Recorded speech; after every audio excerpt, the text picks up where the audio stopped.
বিএনপির ভারপ্রাপ্ত চেয়ারপারসন জনাব তারেক রহমান তিনি বলছেন, এয়ার কন্ডিশনের ভেতরে বড় বড় দামি অফিসে বসে তারা সংস্কারের কথা বলছে। আচ্ছা তারেক জি, আপনি দেশে আসেন না কেন? আপনি লন্ডনে যে বাড়িতে থাকেন সেখানে কি এয়ার কন্ডিশন নেই নাকি? আপনি কত টাকার গাড়িতে চলেন? এই যে এত বড় কথা ডক্টর ইউনূস সরকারের বিরুদ্ধে, যে এয়ার কন্ডিশনের ভেতরে বড় বড় বড় দামি অফিসে বসে, এটা তারেক রহমানের মুখে মানায়? এখন মানুষ কি বলছে, এখন তারেক রহমানের মান সম্মান আছে? তারেক রহমানকে এখন বলছে ইমো যোদ্ধা। যে ইমোতে, হোয়াটসঅ্যাপও বলছে না, মানুষ বলছে যে ইমোতে লড়াই করে সার্ভিস দিয়ে বাংলাদেশে গণতন্ত্র কায়েম করেছেন, গণতন্ত্র উদ্ধার করেছেন। আপনি দেশে আসেন না কেন? আবার তারেক রহমান বলছে যারা নির্বাচন পেছানোর কথা বলে তারাই নাকি নির্বাচনের প্রার্থী ঘোষণা করে। ঠিক আছে, আপনারা নির্বাচন চান না তো তাহলে আপনি আসেন না কেন ভাই? আপনাকে আসতে কে ঠেকায় বলেন? কে মানা করছে আপনাকে আসতে? তো দর্শক, আপনারা বুঝতে পারছেন ডেফিনেটলি যে তারেক রহমান এখন কোথায় নেমেছে। তারেক রহমান বিতর্কিত হয়ে গিয়েছেন। প্রথম কথা, তারেক রহমানের কমান্ড বিএনপিতে কার্যকর নয়। তারেক রহমান অনেক হুমকি দামকি দিয়েছেন, চাঁদাবাজি করলে খবর আছে, এই সেই, এগুলো কেউ গোনে না। বিএনপির লোকজন সমানে চাঁদাবাজি করে, তারেক রহমান নিষেধ করলে আরো বাড়ে, এটা এক বিষয়। আর তারেক রহমানের নাম ভাঙিয়েও বাংলাদেশে অনেক চাঁদাবাজি এখনো হয়। তারেক রহমান পিএস পরিচয়, অমুক তমুক ইত্যাদি ইত্যাদি, এর মানে বিতর্কিত হয়ে গিয়েছে, এটা একটা দিক। আর দ্বিতীয় দিক হচ্ছে তারেক রহমানের কোনো ন্যারেটিভ নেই, তারেক রহমানের আলাদা কোনো ইমেজ নাই, নিজেকে হিরো বা ওইরকম কন্ট্রিবিউশন ছিল দেখাতে পারেন। এই জন্য মানুষ বলছে যে ইমোতে সংগ্রাম করেছেন, দেশে আসেন না কেন? এবং তারেক রহমান দেখেন, মানে একটা বিশৃঙ্খল অবস্থা। তারেক রহমান 7 আগস্ট বলেছেন যে দ্বিতীয় স্বাধীনতা বিপ্লব, মুক্তিযুদ্ধ, আমাদের এই জুলাই বিপ্লবকে। আর এখন বিএনপির লোকজনের মাধ্যমে বলাচ্ছেন যে এটাকে বিপ্লব বলা যাবে না, দ্বিতীয় মুক্তিযুদ্ধ বলতে কিছু নেই। সেটা তো বলছেন এর আগে তারেক রহমান প্রফেসর ইউনূসের নিরপেক্ষতা নিয়ে প্রশ্ন তুলেছেন, জনগণ ক্ষুব্ধ হয়েছে। এখন যে কথাটা বলছেন এটা হাসান মাহমুদ টাইপের কথা হয়েছে, এটা তারেক রহমান সুলভ, জিয়াউর রহমানের সন্তান, খালেদা জিয়ার সন্তান সুলভ কথা হয় নাই। এয়ার কন্ডিশনের ভেতরে বড় বড় দামি অফিসে বসে তারা সংস্কার কথা বলছে, হাসান মাহমুদ টাইপের কথা। অথচ আমরা কি দেখি, এই সরকারের উপদেষ্টাদের যে সিম্পলিসিটি, তাদের যে লাইফ স্টাইল, এত সিম্পল লাইফ স্টাইলের সরকার বাংলাদেশের ইতিহাসে কখনো আসেনি, সামনে আসবে কিনা কে জানে। তারেক রহমান তো সরকার না, তারেক রহমান পলিটিক্যাল অ্যাসাইলামে ইউকেতে আছেন। তার যে জীবনযাত্রা, তার যে খরচ, তার চাইতে 1000 গুণ লো লাইফ লিড করে এই সরকারের সব উপদেষ্টারা। কেউই বিলাসী লাইফ লিড করে না। তারেক রহমানের চাইতে বিলাসী কেউ, তারেক রহমানের চাইতে উন্নত পরিবেশে কেউ থাকে না। তারেক রহমানের বাসার মান, তার বাসার ভিতরে যে সুযোগ সুবিধা, তার যে গাড়ির সুযোগ সুবিধা, এগুলো ডক্টর ইউনূসের যমুনার তার যে বাসভবন এবং তার যে গাড়ি, তার চাইতে অনেক বেশি। তাহলে কি হাসান মাহমুদ টাইপের মতো কথা হলো না তারেক রহমানের? এই তারেক রহমান কিন্তু অলরেডি বিতর্কিত হয়ে গিয়েছেন, কারণ তিনি এসালমের সাথে বৈঠক করেছেন। এসালম তার সাথে বৈঠক করেছে, আমি দায়িত্ব নিয়ে বলছি, স্ট্রো এসালমের সাথে তারেক রহমান বৈঠক হবে। আপনি চিন্তা করতে পারেন কত নিচে নামলে এটা হতে পারে।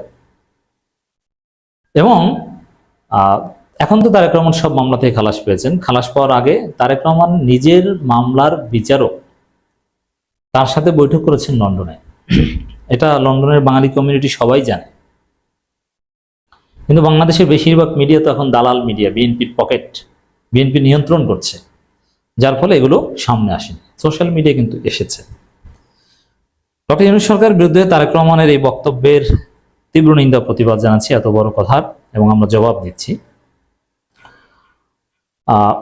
আমরা দেখতে পাচ্ছি কি, এই সরকারের উপদেষ্টারা মেট্রো রেলে চলেন, বাংলাদেশের কোনো ফুল মন্ত্রী কয়েকটা মন্ত্রণালয়ের দায়িত্বে এরকম পাবলিক ট্রান্সপোর্টে চড়েন আপনি দেখাতে পারবেন? অথচ আপনারা দেখেছেন যে ফাজুল কবির খান, এই সরকারের উপদেষ্টাদের ভালো পোশাক নেই, তাদের 2-1টা গ্যাবার্ডিং প্যান্ট কম দামি,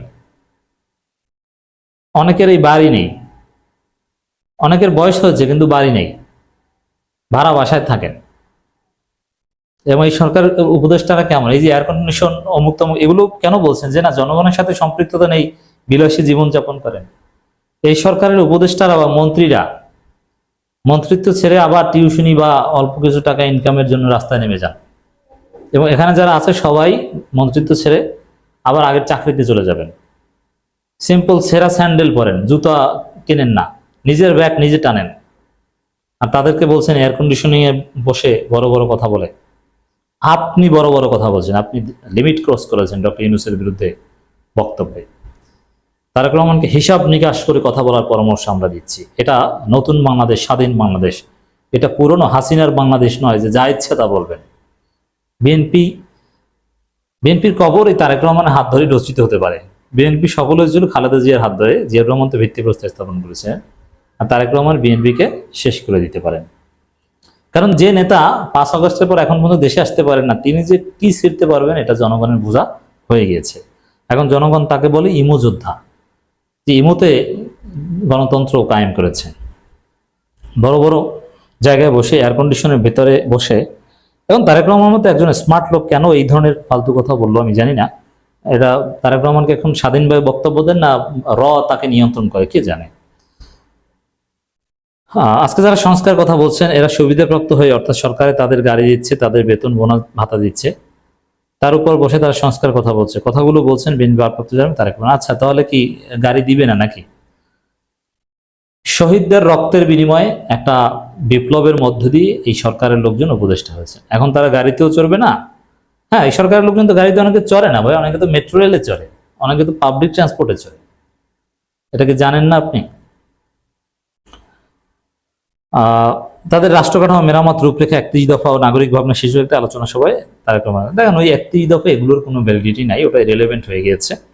সংস্কার আগে না নির্বাচন পরে, যারা একথা বলছেন তারা তাদের সমালোচনা করে এই বক্তব্য দেন তারেক রহমান। বিএনপি সংস্কার করবে কিনা এই সংশয়ে যার কথা বলছেন তাদের সেই সংশয় নাকচ করে দেন তিনি।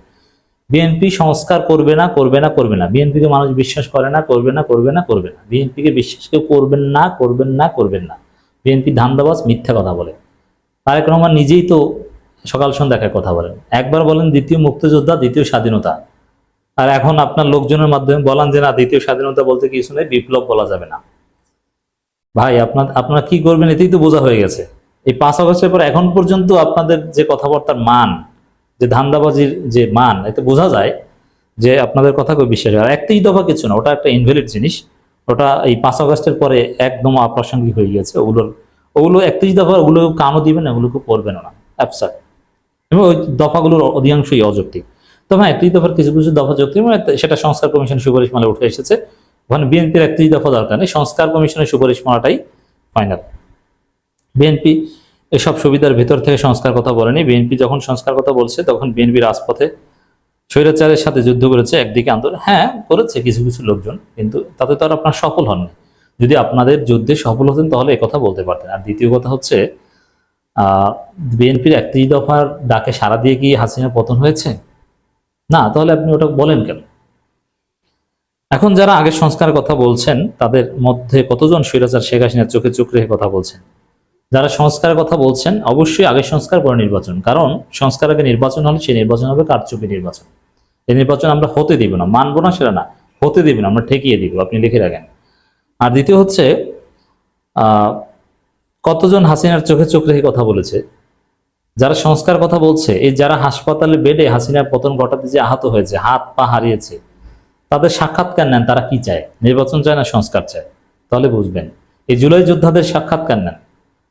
হাসিনার চোখে চোখ রেখে মির্জা ফখরুল কি করেছে? 2018 সালে তো চোখে চোখ রেখে কথা বলেছিলেন সরাসরি কামাল হোসেনকে সাথে নিয়ে।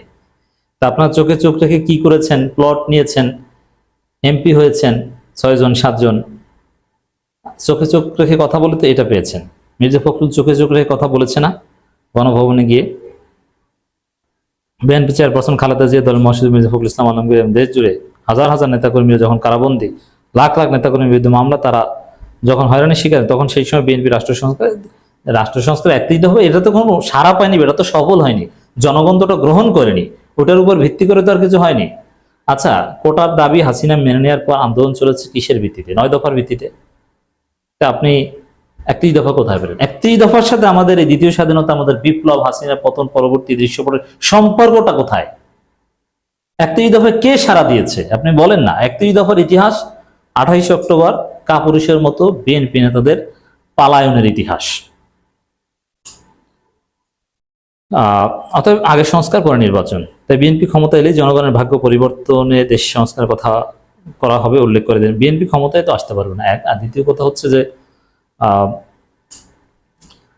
জনগণের ভাগ্য কি পরিবর্তন করে এটা মানুষ 2001 থেকে 2006 দেখেছে, যে দুর্নীতিতে কিভাবে বাংলাদেশকে চ্যাম্পিয়ন করেছে। তিনি বলেন, হতে পারে আমাদের ভুল ত্রুটি আছে, হতে পারে আমাদের সীমাবদ্ধতা আছে, হতে পারে আমাদের মধ্যে কেউ কেউ কোনো অনৈতিক কাজের সাথে জড়িত, কিন্তু আমাদের সবচেয়ে বড় ক্রেডিট হচ্ছে যদি কেউ অন্যায় করে থাকে তাহলে আমরা কোনো ডিনায়ালের বা অস্বীকারের মধ্যে নেই। এই কথাগুলো ঠিক না। বিএনপির এই যে বহিষ্কার, এটা সব লোক দেখানো, আর এই বহিষ্কার এটা একটা ভোতা অস্ত্র, এতে কোনো কাজ হয় না, এক। আর দ্বিতীয় হচ্ছে বিএনপির সালাউদ্দিন এস আলমের গ্রুপের টাকায় লালিত পালিত হয়েছে। বিএনপির আপনি নিজেই তো এস আলমের সাথে সাক্ষাৎ করেছেন, তার বিরুদ্ধে ব্যবস্থা কে নেবে? অতএব দর্শক, আশা করি তারেক রহমানকে জবাব দিতে পেরেছি। আমরা যে কাউকে জবাব দেব, এটা নতুন বাংলাদেশ, বাক স্বাধীনতা আছে, থাকবে। খালেদা জিয়া যদি উল্টা কথা বলেন তাকেও আমরা জবাব দেব, কিন্তু হ্যাঁ, মিনিমাম সম্মান বা পলিটিক্যাল কার্টিজি যেটা, সেটা তারেক রহমান খালেদা জিয়ার প্রতি আমাদের আছে এবং থাকবে। জিয়াউর রহমান এবং খালেদা জিয়ার সন্তান হিসেবে তারেক রহমান অলওয়েজ আমাদের কাছে একটা স্পেশাল শ্রদ্ধার পাত্র, এতে কোনো সন্দেহ নেই। এই জায়গাটায় আমরা আছি, উই রেসপেক্ট তারেক রহমান, কিন্তু জনস্বার্থের বিরুদ্ধে কথা বললে জবাব দিতে আমরা ছাড়বো না, সম্মান দেখিয়েই জবাব দিব।